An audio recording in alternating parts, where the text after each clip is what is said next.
దేవుడై శ్రమే స్నేహితుడై విద్యని ఆయుధంగా చేసుకున్నాడు. ఒక్క అడుగు ముందుకెళ్తే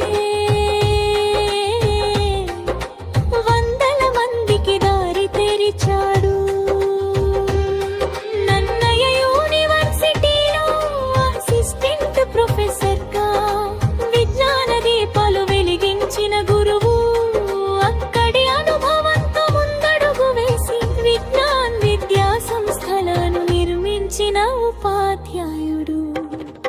ఒక్కొక్క విద్యార్థి జీవితంలో ఆయన మాటే మార్గం, ఆయన చూపే దీపం. పాఠాలకే కాదు జీవితానికి బాటల మన్నిన నిజమైన గురు. పురస్కారాలు వచ్చాయి, గౌరవాలు చేరాయి, కాని నేల మీదే నిలిచిన మనసు ఆయనది.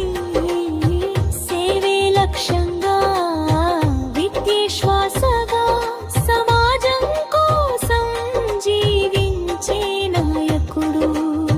విజ్ఞాన సంస్థలు నేడు వేల మంది పిల్లల కలలు, రేపటి దేశానికి పునాది వేస్తూ విద్యతో విప్లవం సృష్టిస్తున్నాడు. విద్య సాయ